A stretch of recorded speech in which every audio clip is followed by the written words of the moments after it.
यौन अनैतिकता के खतरे और विवाह के बाहर बनाए गए यौन संबंधों के आत्मिक परिणाम। सबसे पहला परिणाम यह परमेश्वर की महिमा को छीन लेता है। यह परमेश्वर की महिमा को कम कर देता है। यह परमेश्वर के हृदय को दुखी करता है। यही इसका सबसे बड़ा खतरा है। यही इसका आत्मिक परिणाम है। यह परमेश्वर के हृदय को तोड़ देता है। यह प्रभु की महिमा को छीन लेता है। तुम्हें यह समझना चाहिए कि तुम्हारे शरीर का एक सर्वोच्च उद्देश्य है और वह उद्देश्य है परमेश्वर की महिमा करना। परमेश्वर ने तुम्हें यह शरीर अपनी महिमा के लिए दिया है। हम अपने शरीर से परमेश्वर की महिमा कैसे करते हैं? व्यभिचार से दूर रहकर, अनैतिक यौन संबंधों से भागकर। क्या तुम जानते हो, गलातियों की पुस्तक में शरीर के कामों वर्क्स ऑफ द फ्लैश की सूची में सबसे पहले जिन पापों का उल्लेख किया गया है वे हैं व्यभिचार और अनैतिक यौन संबंध, फॉर्निकेशन। हाँ, व्यभिचार और अनैतिक यौन संबंध सबसे पहले रखे गए हैं। जानते हो क्यों? क्योंकि इस पाप के पीछे बाकी सब पाप फॉलो करते आते हैं। यदि तुम व्यभिचार और अनैतिक यौन संबंधों पर विजय पा लेते हो तो समझो कि तुमने शरीर के अधिकांश कामों पर लगभग 85% विजय प्राप्त कर ली है।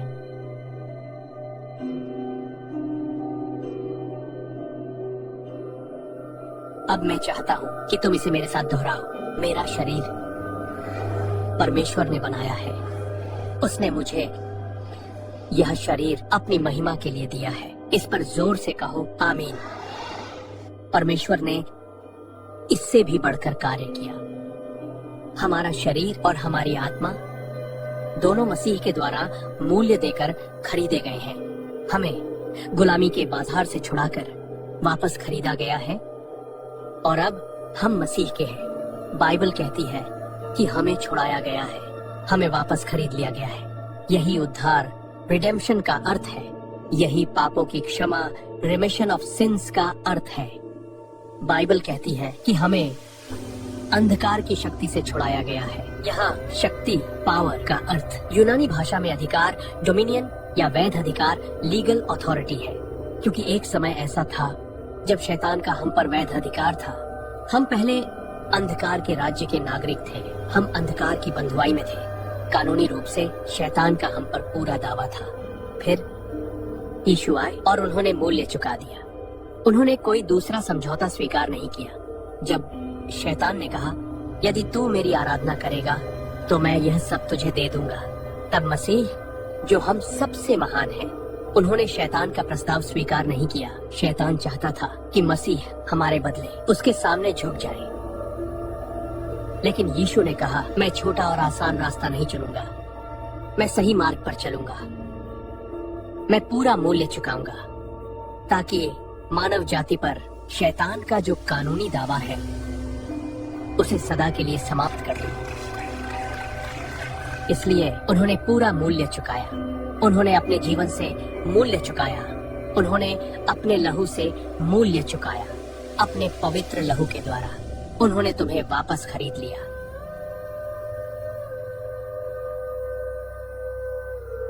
उन्होंने तुम्हें इसलिए वापस खरीदा ताकि तुम्हारा जीवन परमेश्वर की महिमा करे।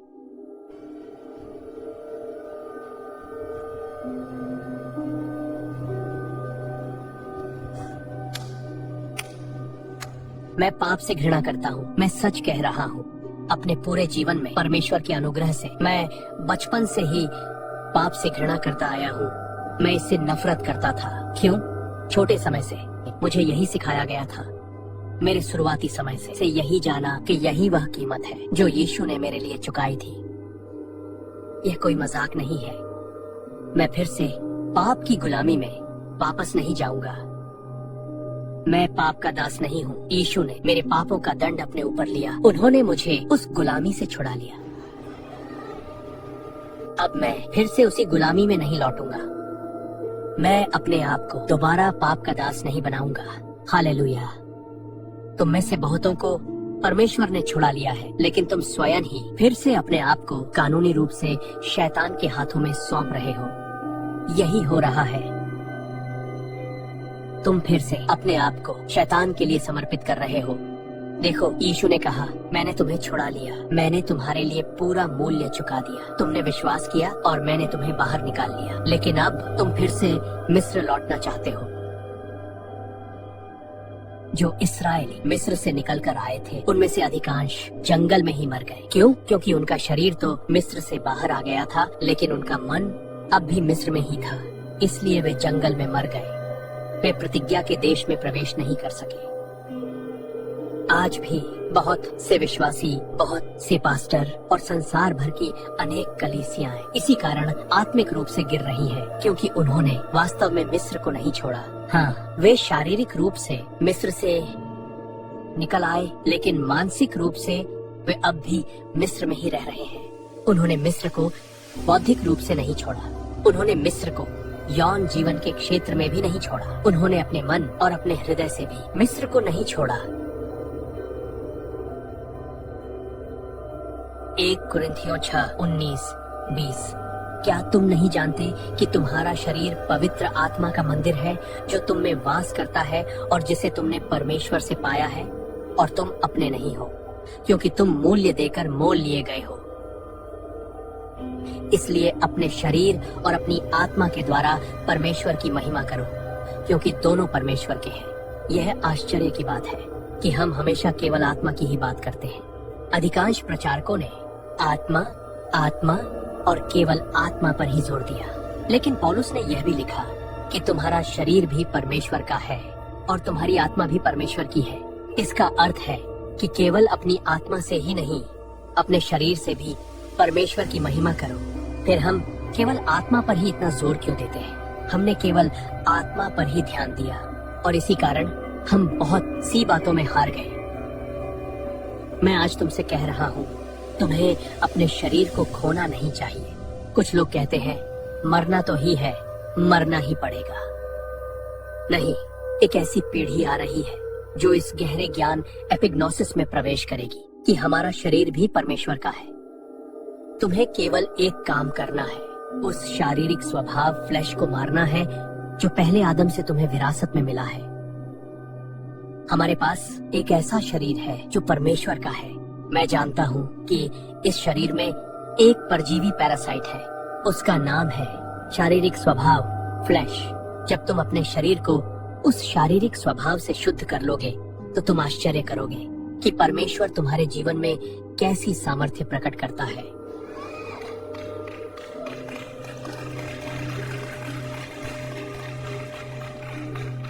शरीर, बॉडी और शारीरिक स्वभाव फ्लैश को कभी एक ही बात मत समझना। मेरा शरीर पवित्र आत्मा का मंदिर है और यह मुझे परमेश्वर की महिमा करने के लिए दिया गया है। मुझे अपने शरीर और अपनी आत्मा दोनों के द्वारा परमेश्वर की महिमा करनी चाहिए। जब मेरा शरीर व्यभिचार में लगा हुआ हो तो मैं अपनी आत्मा के द्वारा सचमुच परमेश्वर की महिमा कैसे कर सकता हूँ? क्योंकि मेरे शरीर के कर्म मेरी आत्मा को भी प्रभावित करते हैं। इसी कारण जब कोई व्यक्ति व्यभिचार करता है तो उसकी आत्मा कमजोर हो जाती है, उसकी आत्मा टूट जाती है, उसकी आत्मा पीड़ा में होती है। उसके और परमेश्वर के बीच एक ऐसी दूरी और टूटन आ जाती है जिसे वह स्वयं भी समझा नहीं पाता। फिर भी यह केवल शरीर के एक पापपूर्ण कार्य का परिणाम होता है जिसका उसकी आत्मा पर बहुत गहरा प्रभाव पड़ता है। इस बारे में सोचो, जाग जाओ, पहले अपने जीवन को सही क्रम में ले आओ। हम पवित्र आत्मा के क्रम, परमेश्वर के वचन के क्रम और उसकी व्यवस्था का पालन करें। उसका क्रम यह है, पहले अपने शरीर के द्वारा परमेश्वर की महिमा करो, अपने शरीर को पवित्र रखो। शरीर के द्वारा परमेश्वर की सबसे बड़ी आराधना यही है कि उसे पवित्र रखा जाए। तुम सोचते हो कि परमेश्वर तुम्हारे बहुत सारे शब्दों से प्रभावित होता है। मैं आपसे प्रेम करता हूँ प्रभु, प्रभु आप अद्भुत हैं, हालेलुया। प्रभु, यदि जीवन में आज्ञाकारिता नहीं है तो केवल शब्दों का कोई मूल्य नहीं। तुमने कितनी बार किसी लड़की से कहा मैं तुमसे प्रेम करता हूँ, लेकिन फिर उसी के साथ अनैतिक संबंध बनाए? वह प्रेम नहीं है। इसलिए केवल शब्द कई बार भ्रम पैदा करते हैं। बहुत से लोग शब्दों की वास्तविक शक्ति को समझते ही नहीं।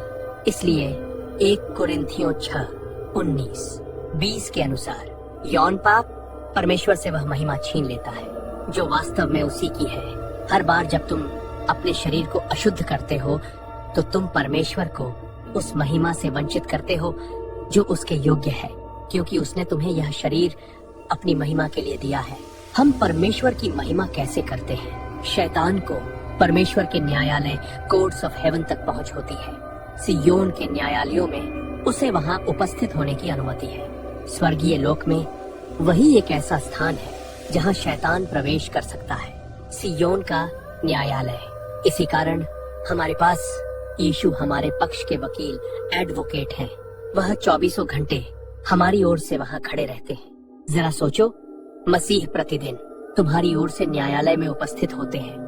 आत्मिक दृष्टि से देखें तो ये हमारे लिए लज्जा की बात है कि मसीह को हर दिन हमारी मूर्खताओं का बचाव करने के लिए न्यायालय में उपस्थित होना पड़े।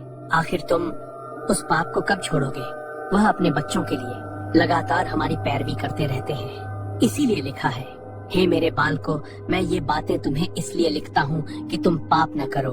अर्थात ऐसा जीवन जियो कि तुम्हारे पक्ष में पैरवी करने के लिए तुम्हारे वकील को बार बार न्यायालय में उपस्थित न होना पड़े। आज तुम पाप करते हो और मसीह तुम्हारी ओर से न्यायालय में खड़े होते हैं। अगले दिन शैतान तुम्हारे विरुद्ध एक और अभियोग लेकर आता है। वह कहता है, यह तो कलीसिया में था, यह तेरे वचन को जानता था, यह कहता था कि यह तुझसे प्रेम करता है। हे यहोवा, जरा अपने लोगों को देख, ये मुझसे तुझसे ज्यादा प्रेम करते हैं। यदि मैं इन्हें यौन पाप का प्रलोभन दूं, तो ये तुझे छोड़कर उसी के पीछे चले जाते हैं पाप करके। फिर तेरे पास आकर कहते हैं, प्रभु मुझे क्षमा कर दीजिए, मैं आपसे प्रेम करता हूँ। मैं इन्हें जो भी करने को कहूँ ये कर लेते हैं। ये क्षमा करने से अधिक द्वेष करते हैं, ये लालच करते हैं। देखिए, अपने लोगों को देखिए। तब परमेश्वर का हृदय धर्मी क्रोध से भर उठता है, लेकिन उसी समय यीशु खड़े होते हैं। वे अपने लहू की ओर, अपने क्रूस की ओर और कलवरी की पीड़ा की ओर संकेत करते हैं। जब परमेश्वर अपने पुत्र को क्रूस पर देखता है तो उसका हृदय दया से भर जाता है। तब यीशु कहते हैं, हे पिता, मैं इसके लिए मरा हूँ, इस पर दया कीजिए। याद रखिए, एक दिन ऐसा भी आएगा जब आपका न्याय और आपका धर्मी क्रोध प्रकट होगा। वह समय अवश्य आएगा, लेकिन अभी आपका पवित्र आत्मा इनके जीवन में कार्य कर रहा है। कलवरी पर जो मैंने किया है उसे स्मरण कीजिए।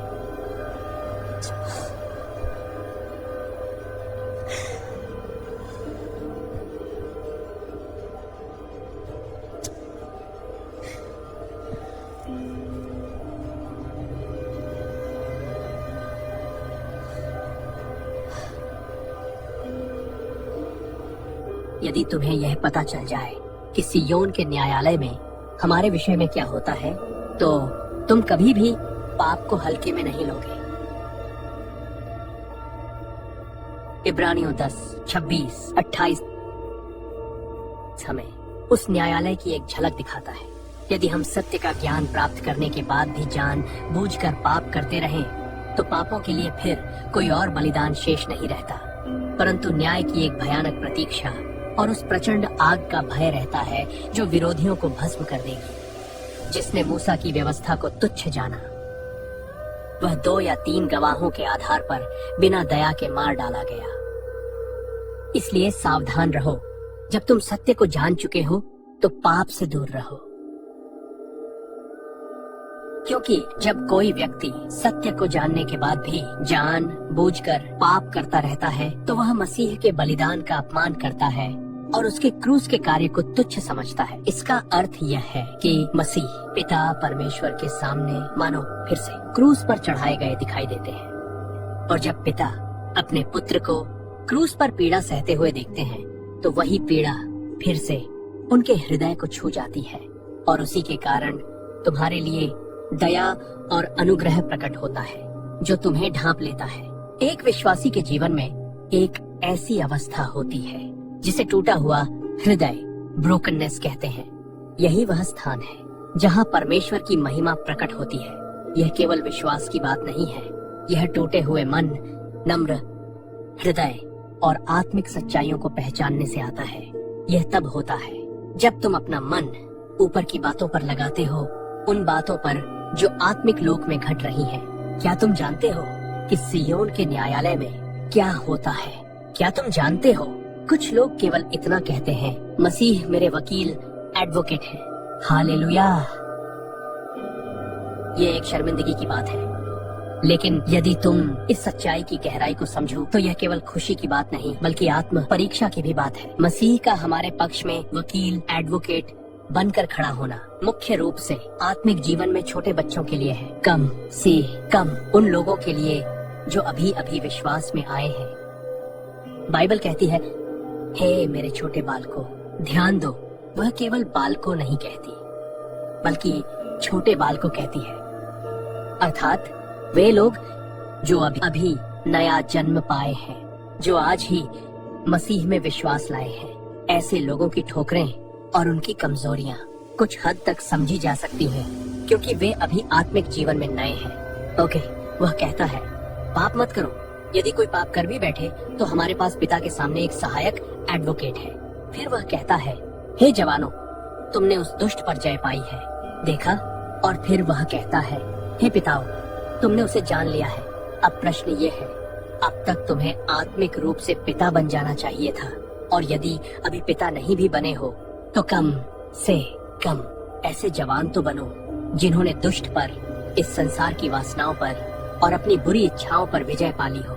हर बार जब हम अपने शरीर से पाप करते हैं तो हम परमेश्वर की महिमा को छीन लेते हैं। जिस शरीर को परमेश्वर ने अपनी महिमा के लिए बनाया, उसी को शैतान ने अपने उद्देश्य के लिए भ्रष्ट कर दिया। वह उसी शरीर को अपने राज्य का साधन बना लेता है। उसके द्वारा अधर्म बढ़ता है, अंधकार के राज्य की महिमा होती है और पाप का प्रभाव और अधिक फैलता जाता है। जरा सोचो, यदि तुम्हारा शरीर पाप के साथ जुड़ जाता है तो तुम अंधकार के राज्य को ही बढ़ावा दे रहे हो। यौन अनैतिकता का एक बड़ा खतरा यह भी है कि वह परमेश्वर के मंदिर को अशुद्ध कर देती है। हाँ, वह परमेश्वर के मंदिर को अशुद्ध कर देती है। तब यह मंदिर अपवित्र हो जाता है, अर्थात परमेश्वर की उपस्थिति के लिए वह ठहरना कठिन हो जाता है। पवित्र आत्मा तुम्हारे जीवन में अपना कार्य सीमित करने लगता है, क्योंकि तुमने अपने आप को अशुद्ध कर लिया है। इसलिए तुरंत मन फिराओ, अपने पाप को बिना देर किए परमेश्वर के सामने स्वीकार करो। अपने पाप का अंगीकार करो ताकि वह तुम्हें क्षमा करे और शुद्ध करे, क्योंकि हर पाप तुम्हारे जीवन पर अशुद्धता का एक दाग छोड़ जाता है। वह तुम्हारी आत्मा पर मैल का एक निशान छोड़ देता है। इसीलिए बाइबल कहती है, यदि हम अपने पापों को मान लें तो वह विश्वास योग्य और धर्मी है कि हमारे पापों को क्षमा करे और हमें सब अधर्म से शुद्ध करे। हर अधर्म एक दाग है, हर अधर्म आत्मिक अशुद्धता है। इसीलिए हमें बार बार परमेश्वर से शुद्ध किए जाने की आवश्यकता होती है, ताकि हमारा जीवन उसके सामने एक सुगंधित भेंट बना रहे। हर नया जन्म पाया हुआ विश्वासी आत्मिक रूप से एक जैसी सुगंध नहीं फैलाता। कुछ लोग अपने जीवन में इतनी अशुद्धता जमा कर लेते हैं कि उनकी आत्मिक दशा कमजोर और दूषित हो जाती है। और याद रखो, यदि शरीर रोगी हो सकता है तो मन भी रोगी हो सकता है और आत्मा भी घायल और कमजोर हो सकती है। हाँ, जिस प्रकार शरीर में संक्रमण, इन्फेक्शन हो सकता है, उसी प्रकार आत्मिक जीवन में भी संक्रमण हो सकता है और मन तथा बुद्धि भी दूषित हो सकते हैं। हाँ, यह संभव है। जो बात शरीर को प्रभावित करती है उसका एक रूप मन और आत्मा में भी पाया जाता है। बाइबल आत्मा की शुद्धि, पर्जिंग ऑफ द स्पिरिट, और मन की शुद्धि, पर्जिंग ऑफ द सोल की भी बात करती है। वहाँ आत्मा की अशुद्धता का भी उल्लेख है, मन की अशुद्धता का भी उल्लेख है और शरीर की अशुद्धता तो है ही। इसलिए मंदिर एक विशेष उद्देश्य के लिए अलग किया जाता है। मंदिर वह स्थान है जहाँ परमेश्वर की आराधना होती है और उसकी स्तुति चढ़ाई जाती है। इसी प्रकार हमारा शरीर भी परमेश्वर का मंदिर है। परमेश्वर ने हमारा शरीर इसलिए दिया है कि उसके द्वारा हम उसकी आराधना करें और उसकी महिमा करें। हमें अपने होठों के फल से परमेश्वर की स्तुति करनी चाहिए, और जब हम उसके वचन के अनुसार चलते हैं, उसकी आज्ञाओं का पालन करते हैं और हमारा चाल चलन उसकी इच्छा के अनुसार होता है, तब हमारा जीवन सच्ची आराधना बन जाता है और हम अपने शरीर के द्वारा परमेश्वर की महिमा करते हैं। कोई कहे, मैं परमेश्वर का मंदिर हूँ। मैं वह स्थान हूँ जहाँ परमेश्वर निवास करता है, ताकि मेरे जीवन के द्वारा उसकी स्तुति और आराधना हो। 1 कुरिन्थियों 6:19। क्या तुम नहीं जानते कि तुम्हारा शरीर पवित्र आत्मा का मंदिर है, जो तुम में वास करता है और जिसे तुमने परमेश्वर से पाया है, और तुम अपने नहीं हो। इसलिए तुम्हारा शरीर पवित्र आत्मा का मंदिर है। हाँ, तुम्हारा शरीर पवित्र आत्मा का मंदिर है। सब मिलकर कहो, मेरा शरीर पवित्र आत्मा का मंदिर है। हालेलुया। आमीन।